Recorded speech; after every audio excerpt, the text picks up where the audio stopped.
오늘 본문 말씀에 보면 한 여인의 이야기가 나오는데요.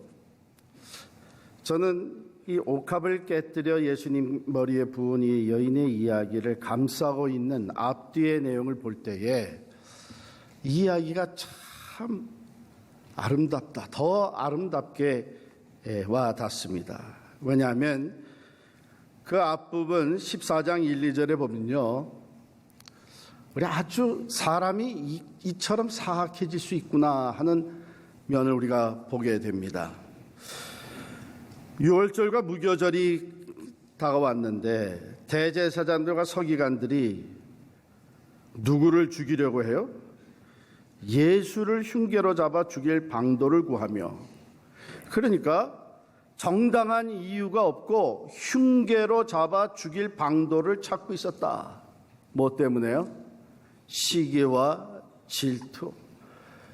예수 그리스도는 죄 없이 살으셨고 가난한 자에게 친구가 되어주시고 죄인들을 찾아 구원해 주시고 굶주린 자를 먹여주시고 섬겨주시기를 병든 자를 다 고쳐주시고 귀신 들린 자를 귀신을 쫓아내셔서 온전하게 회복시켜 주시고 모든 것을 내어주시면서 살아가신 그런 분이신데 왜 죽이려고 해요?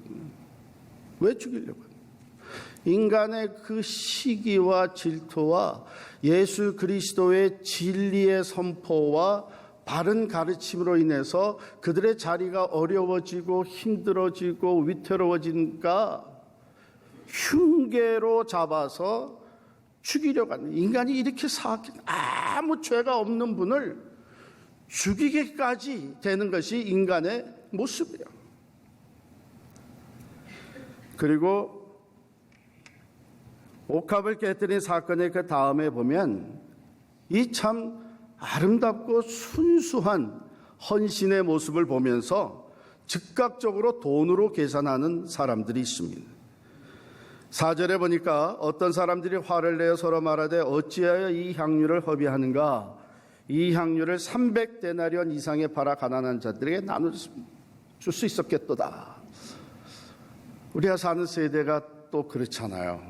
모든 것을 돈으로 계산해내는, 모든 가치를 돈으로 측정하는 세대에 살고 있습니다. 바로 이 옥합을 깨뜨려서 예수님께 드린 사건이 이러한 내용들의 중간에 자리 잡고 있기 때문에 더 빛나는 것 같아요.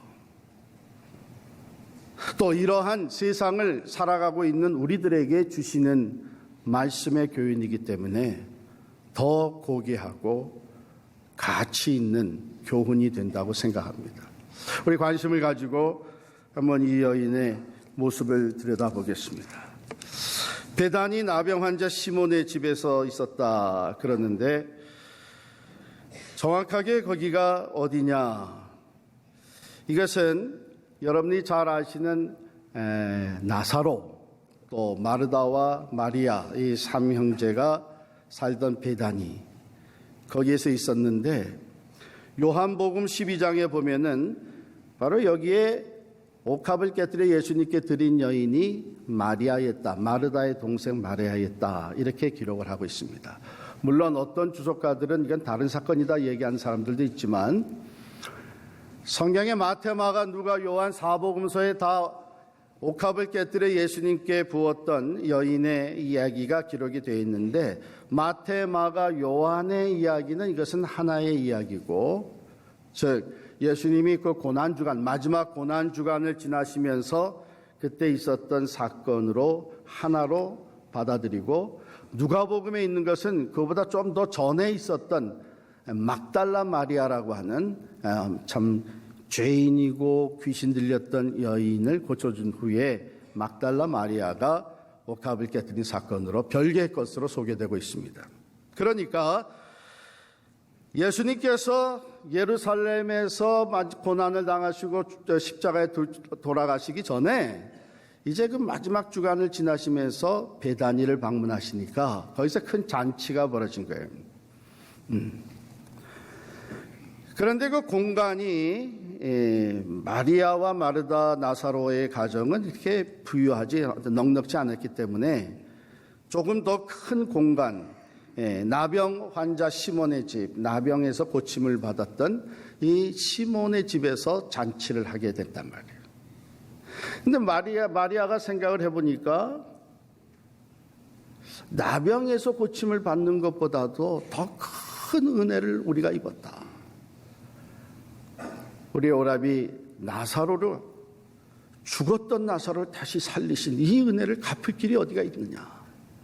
그래서 옥합을 깨뜨려 주님께 드렸는데, 이 옥합이라는 것은 당대의 여인들이 결혼할 때 이제 쓰기 위해서 쭉 보관을 해온 건데, 한 번 사가지고 보관하는 게 아니고 주로 어떻게 했냐면은 이 좌를, 옥합을 하나 마련을 해서 돈이 생기는 대로 거기에다가 향유를 사서 집어넣는 거예요. 그래가지고 그것이 다 채워지면 씨를 하는 거예요. 딱 막아가지고 그 다음에 몸에 걸치고 다니고 이렇게 했단 말이죠. 그래서 결혼할 때 그것을 사용하는 거예요. 그러니까 그 여인에 있어서 최고 값진 것이고 가장 큰 자산이 바로 이 향유예요. 옥합이에요. 그래서 이것을 깨뜨려 가지고 예수님의 머리에 붓고 부었단 말이죠. 그 당시에 손님이 들어오는, 소위 VIP가 들어오게 되면 향내나는 기름을 발라드리는, 그래서 환영의 표시를 하는 것이 있었는데 그건 조금만 바르면 되는 건데, 이 여인은 옥합을 깨뜨려서 그 전체를 다 부었어요. 그러니까 옆에서 보던 사람들이 저럴 필요가 뭐가 있느냐. 아니 저거 보니까 한 300데나리온 나가는 건데 이건 낭비다. 그 보면은 그걸 보면서 분노했다 그래서 화를 내면서 서로 말하되, 저 철없는 여자가 저 앞뒤 가릴 줄 모르고 저게 얼마나 비싼 건지 잘 알면서 저걸 저렇게 뭐 이러면서 이제 여기서 우리는 이 여인의 그 섬김이 얼마나 순수했던가, 또 그것이 얼마나 아름다운 것이었는가. 그래서 계산은 전혀 하지 아니하고 있는 것을 그대로 다 예수님께 부어드림. 또 사람들은 의식하지 않고, 우리 주님의 일 하다 보면은 이러쿵저러쿵 말하는 사람이 많잖아요. 그래가지고 어떤 사람들은 나도 하고 싶은데 아이고 사람들의 그 얘기거리가 되고 싶지 않아서 안 한다 그래요. 네? 그런 경우들이 종종 있잖아요. 네. 근데 벌써 이런 계산이, 이게 얼마짜리냐, 사람들이 어떻게 볼 것이냐, 이런 계산이 들어가게 되면 그 순수성을 잃어버리게 됩니다. 이런 걸 볼 때에 이 여인의 헌신, 옥합을 깨뜨려 주님께 드린 이 헌신은 아주 순수한 것이었고, 또 예수님의 이제 고난을 앞두고 자기가 할 수 있는 최선의 사랑 표현, 감사를 표현하면서 이 옥합은 사실은 자기 자신이란 말이죠. 자기 자신을 예수님께 온전히 드리는 이런 행위였어요.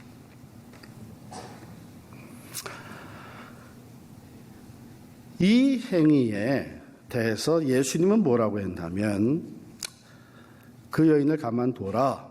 왜 그 여인을 괴롭게 하느냐.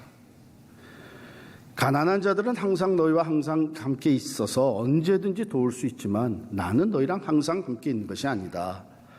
자, 8절 보면 그는 힘을 다하여 내 몸에 향유를 부어 내 장례를 미리 준비하였느니라. 중심을 보시는 주님께서는 이 여인이 힘을 다해 헌신했던 것을 그대로 인정하고 받아들였고, 또 가장 중요한 이 기회를 놓치지 아니하고, 우리 섬김에도 기회가 있는 것 아니겠어요?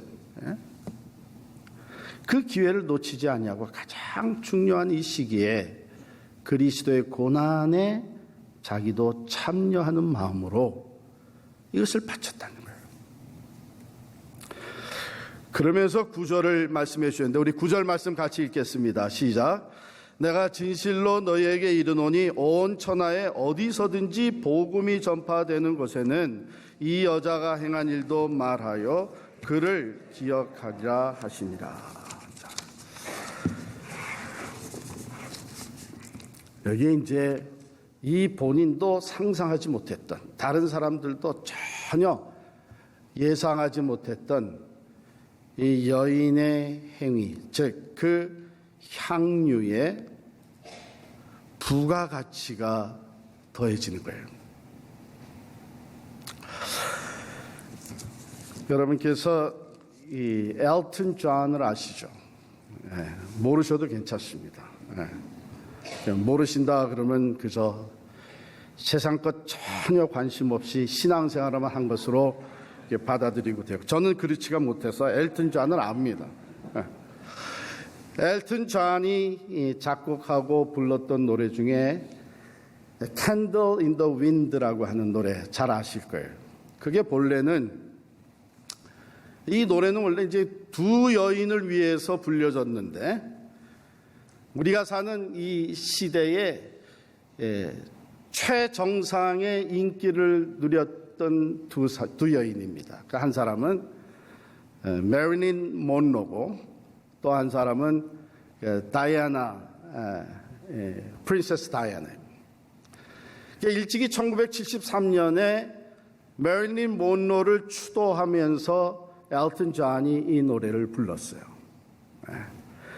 그리고 1997년 9월에 다이애나 비 장례식에 노래를 부르라는 요청을 받고 엘튼 존이 자기의 그 노래 Candle in the Wind를 가사를 좀 바꿔가지고, 부분적으로 가사를 바꿔서 이 노래를 불렀어요.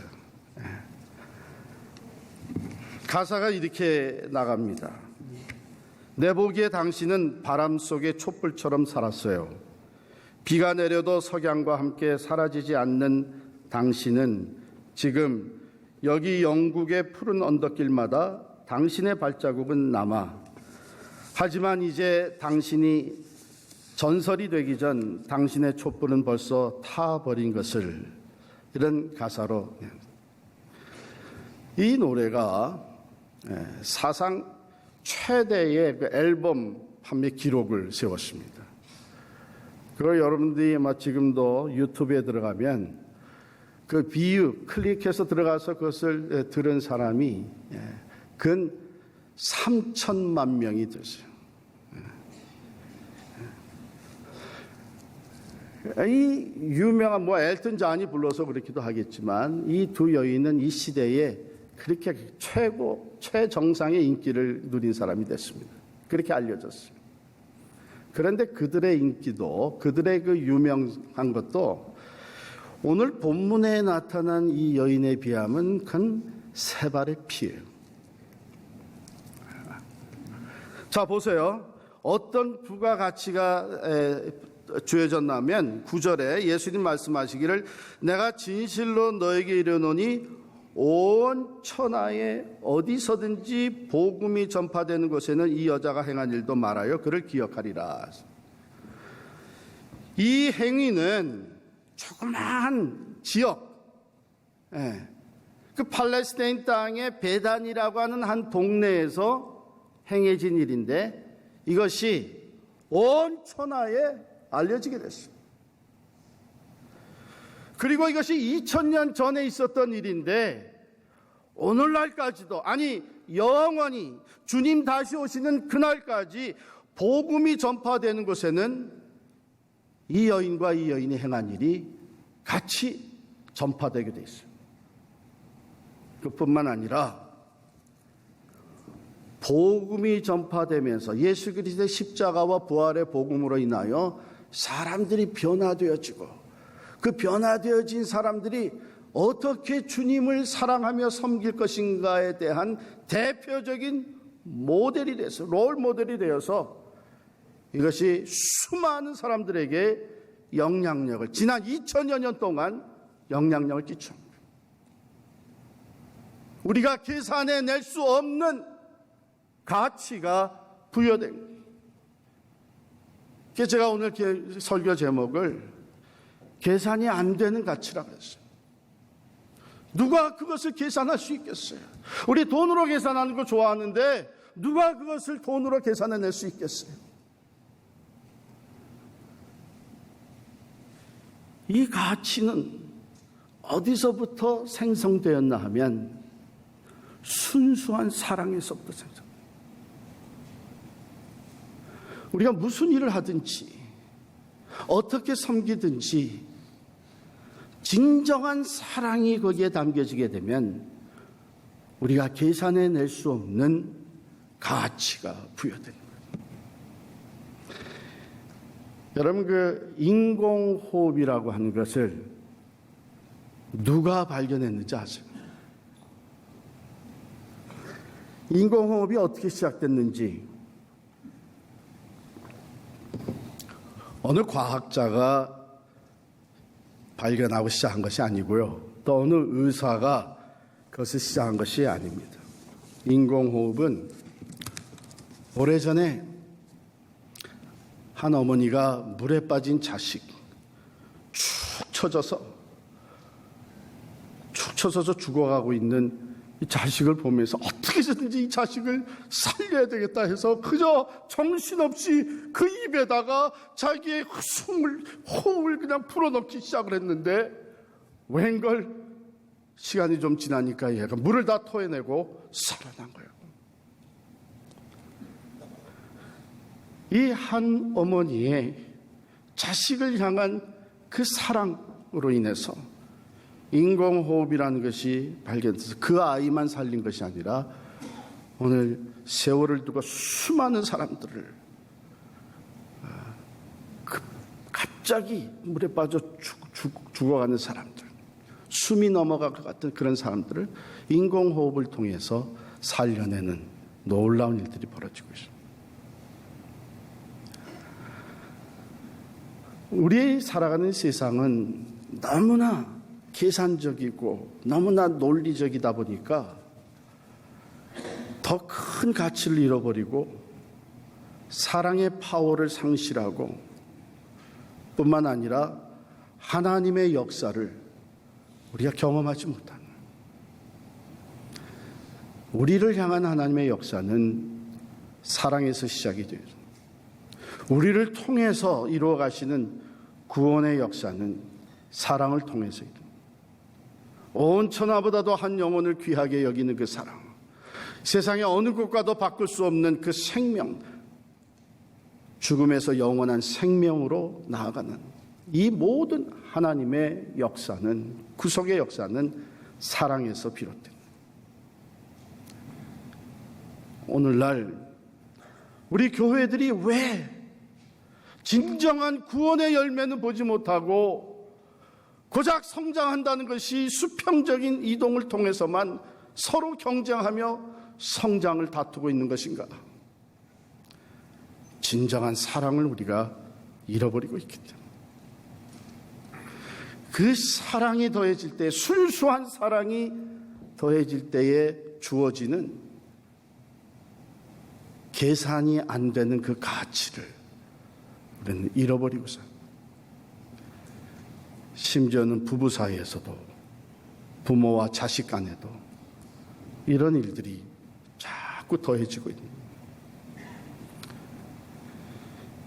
그래서 어떻게 보면은 우리가 생각하고 사모하고 누리기 원하는 가치라는 것이 고작 이 육신과 함께 썩어지고 말 것들, 이 육신의 한계 속에 가두어진 것들, 그 이상을 뛰어넘지 못하는, 우리의 계산을 뛰어넘지 못하는 이런 인생만 살아가고 있는 거죠. 그러나 하나님의 말씀을 보게 되면 참 사랑으로 자기 자신을 주님께 헌신하며 드리며 데디케이트했던 사람들은 우리가 상상할 수 없는 가치 있는 삶을, 왜냐하면 그 사랑과 함께 계산이 안 되는 가치가 그 삶에 주어지기 때문에. 어떤 분은 이런 얘기를 했습니다. 상업 거래는 철저한 계산으로부터 이윤이 나오지만 사랑은 계산 자체가 불행을 자초한다. 사랑은 계산이란 괴물 때문에 숙성 온도를 상실하면서 변질한다. 진정한 사랑에는 오히려 희생이 자연스럽게 동행한다. 그랬습니다. 그럼 이 여인은 어떻게 실천할 수 있게 됐었는가? 이 여인은 자기가 이미 계산이 안 되는 가치 있는 사랑과 은혜를 받았다는 것을 잊지 않았습니다. 바로 얼마 전에 자기 오빠 나사로가 죽었는데 주님이 살려주셨어요. 뿐만 아니라 예수님과 교제하면서 자기들의 삶에 생각지 못했던 변화들이 일어나기 시작했어요.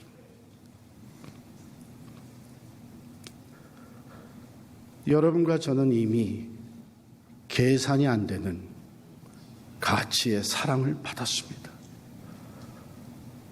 하나님이 우리를 위해서 독생자를 내어주셨습니다.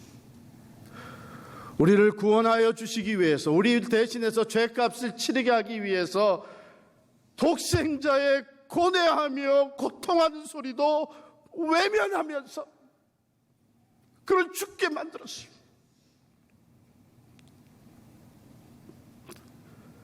그 어느 것으로도 구원받을 수 없는 우리 죄인들, 영원한 심판과 지옥의 고통에 들어갈 수밖에 없는 우리들이 영원한 생명과 천국을 소유하게 된 것은 오직 하나님의 그 큰 사랑, 그것 때문에. 그 가치를 누가 계산할 수 있겠어요? 이미 여러분과 제가 받은 이 계산할 수 없는 그 크신 사랑, 그 엄청난 은혜, 정말 많이 있어도 다 감사할 수 없고 내 삶을 들여도 보답할 수 없는, 전혀 계산이 안 되는 이 사랑,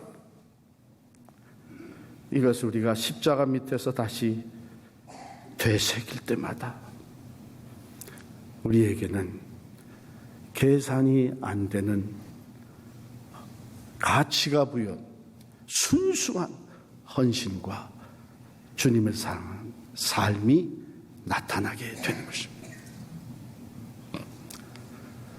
우리가 신앙생활하면서 잊어버리지 말아야 되는 가장 중요한 것은 바로 이 사랑의 파워입니다.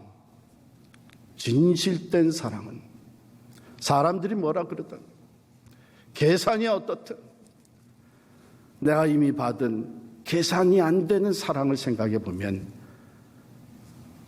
다른 것이 계산으로 이루어질 수 없다고 하는 것을 우리는 철저하게 깨닫게 되죠. 사랑하는 성도 여러분,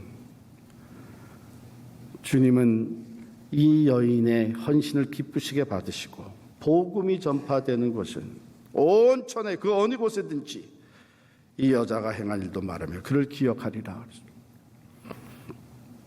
성경은 완성이 되었습니다. 그렇기 때문에 우리가 지금 드리는 순수한 하나님의 주님께 드리는 사랑, 그것이 새로운 가치가 더해지면서 성경에 또 기록되지는 않을 거예요. 그러나 하나님 나라의 생명책에 반드시 기록될 줄을 믿습니다. 그때 우리는 거기 가서 발견하게 될 겁니다. 내 그 작은 사랑의 헌신이 얼마나 많은 열매를 거두게 하셨는지 지금은 모르지만 계산할 수 없는 가치가 부여된 것을 발견하는 영원한 기쁨과 감사가 우리 앞에 놓여지게 될 줄을 믿습니다.